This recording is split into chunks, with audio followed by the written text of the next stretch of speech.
Well, it seems pretty obvious that the Ukrainian armed forces are going to lose the Battle of the Donbass. The armies, as I've said in previous videos today, it's collapsing. And, I just heard news that in Dnipropetrovsk, or Dnipro as it's now called, they are setting up defensive perimeters. And if you look at a map, the distance between the nearest Russian soldier and Dnipro is over 100 kilometers. Like it looks like 110 maybe.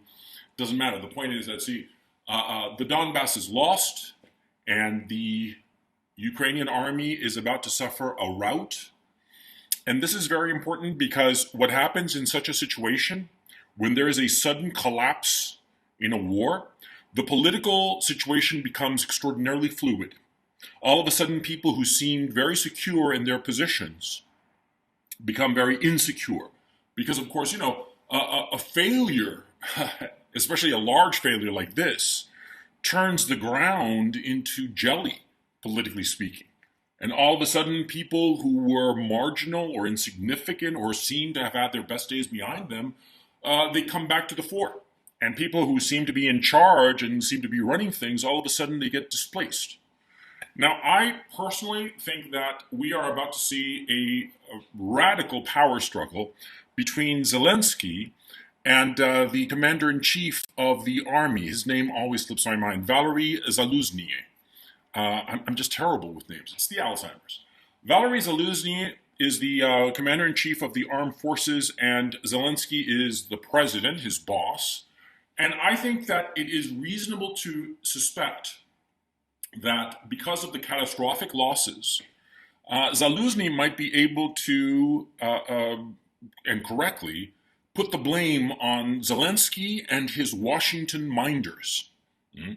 Because you have to keep in mind, Zelensky in Kiev, he is a puppet.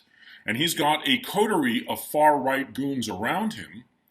But ultimately, he's taking orders from the Pentagon, from Washington, from Foggy Bottom. Foggy Bottom is where the State Department is.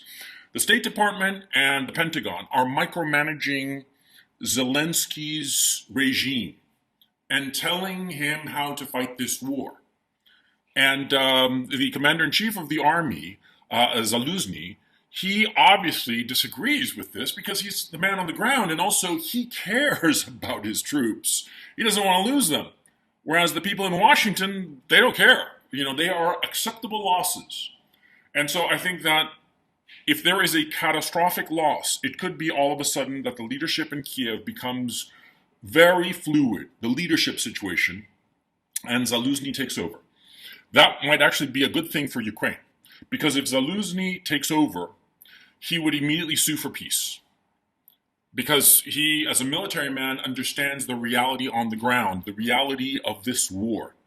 And the reality is, of course, that the Russians are winning, and there is absolutely no way for the Ukrainian armed forces to stop them, or much less kick them out. It's over. It is over. And Zaluzny, as a military man who loves his country, is going to realize, as a military man, the reality on the ground. And as a man who loves his country, he will realize that the best option is to sue for peace. And Zelensky, of course, has been told by his Washington minders that he cannot sue for peace, or can sue for peace under the most absurd circumstances. Like the Russians. Zelensky said that he'll negotiate only with Putin directly, and only if Putin removes all of the Russian forces from all of Ukraine, including Crimea. Get the fuck out of here, dude.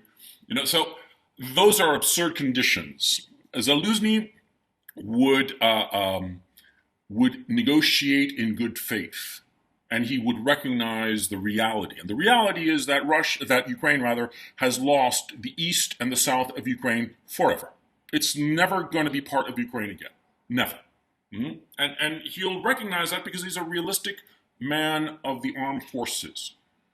And he was going to sue for peace because he wants to prevent the needless loss of life, because he loves his country, whereas Zelensky doesn't. Zelensky, for all intents and purposes, he's a foreigner controlled by foreign agents, foreign bureaucrats in Washington.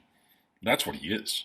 So anyway, Zaluzny, if there is a catastrophic loss, he and his forces in Kiev would have to move very quickly, neutralize the goons around Zelensky, capture Zelensky, hold him in prison, and just take over the government and open negotiations with the Russians.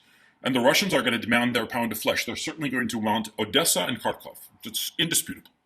They're going to want those two cities, and they're going to get them. There will be no negotiation, because the Russians will say, look, you either give us what we want or we keep on grinding away and take it. Okay?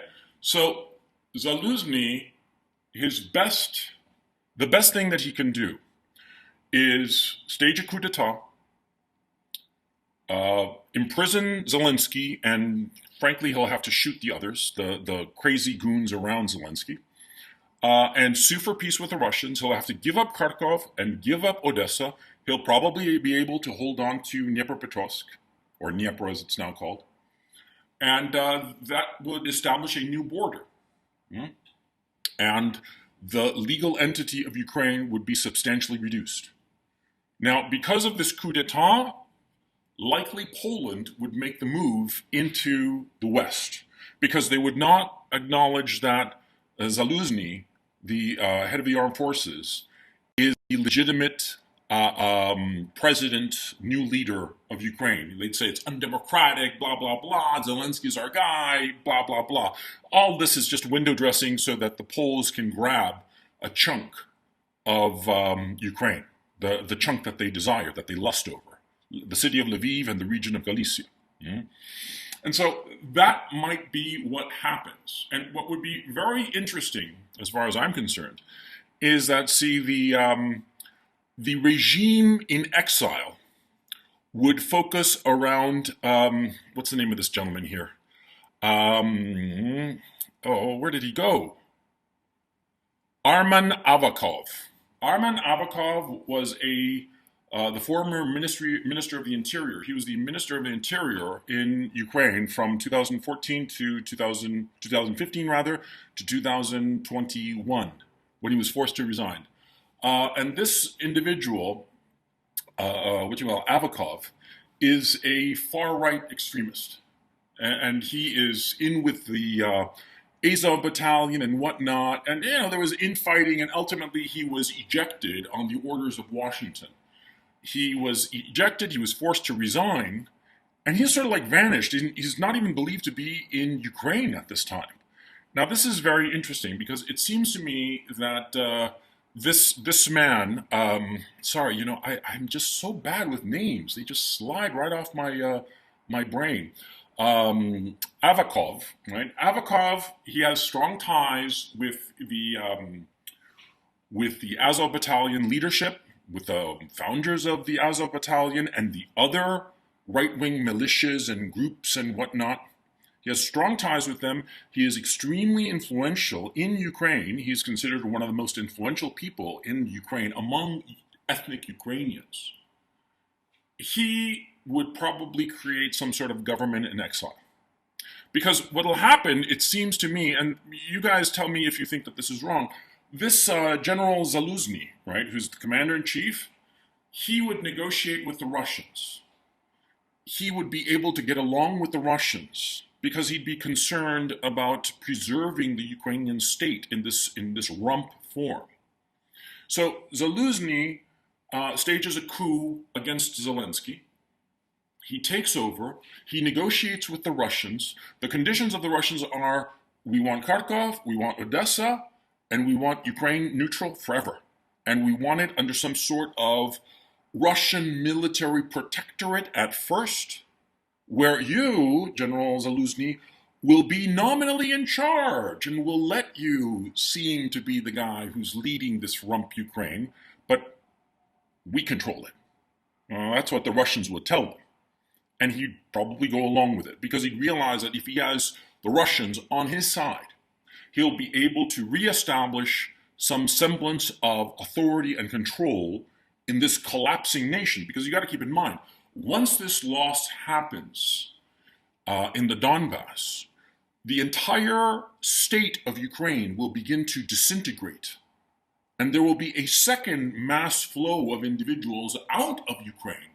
Because as the Ukraine army collapses, people in the remaining civil service, the parliamentarians, the final people who are remaining in Ukraine, especially in the south and the east, they'll realize, holy cow, we didn't leave before, but we gotta leave now because it's over. And so everybody who's in the east and the south, they head west.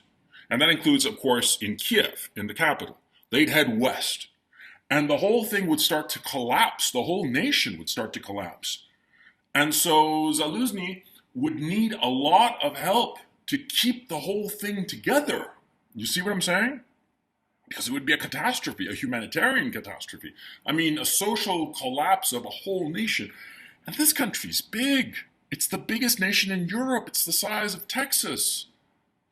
You got to understand that a nation this big collapsing, it is a disaster on all fronts for everybody. I mean, look, the Poles and the Europeans in general, they're going to get another wave of Ukrainian migrants. It's going to be perhaps not as big as the first wave, but it's going to be a couple of million at least. I mean, you got to understand what's going on here. So the point, the Russians are going to try to help up Zaluzny to keep everything more or less functioning. And their price is going to be, you are neutral forever. You are our ally, but we call the shots in everything. In your defense policy, everything. And what they do is basically what the Russians would do is defang the Ukrainian armed force, and they'd be especially wanting to get rid of all the Nazis, which Zaluzny would also be in favor of, because he doesn't like them either, okay? And so all of those neo-Nazis, once there is a coup d'etat that overthrows the Zelensky regime, and of course, all those goons, those neo-Nazi goons around Zelensky have either fled to the West or been captured by Zaluzny's forces. Well, they would, the ones who fled, yeah, they would start to coalesce around Avakov. And they would start to coalesce and they would move into Lviv. And Lviv, I'm telling you, man, Lviv is going to be this hotbed of neo-Nazi insanity and resistance. And there will be a government in exile around Avakov, because after all, he was the former Ministry of the Interior. And Zelensky, he will be arrested or killed. And by the way, I don't think that he would be killed by, the general Zaluzny or his people. I think that his own people, Zelensky's own people, would kill him because they view him as a martyr, that he would be more valuable as a martyr than a living man. You see? I think that might happen. And if I were Zelensky, man, I'd grow eyes in the back of my head. Because, see, if there's a big loss, all of a sudden Zelensky becomes more useful dead than alive. And this is a reality, man. I mean, we're getting into... in Spanish, we called it el área chica. We're getting in close to the goal, okay? To the goalpost. This is where things get really, really ugly. And for the people around Zelensky now to kill him in order to create a martyr, I wouldn't put it past them. See? People get real ruthless when things get heavy. And a collapse in the army in the East, I must insist, it's going to be a trigger. It's going to create this incredible political earthquake in Ukraine. And we are going to see all kinds of changes. Now, what I have outlined, I could be right on the money or I could be completely wrong, but that's not the issue. The issue is we have to start thinking about what's going to happen politically after the collapse of the army in the Donbass. We have to be thinking about that because that stage is going to be exceptionally dangerous.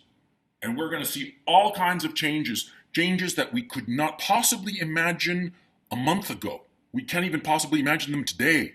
Things are going to move once this collapse happens. Understand what's going on.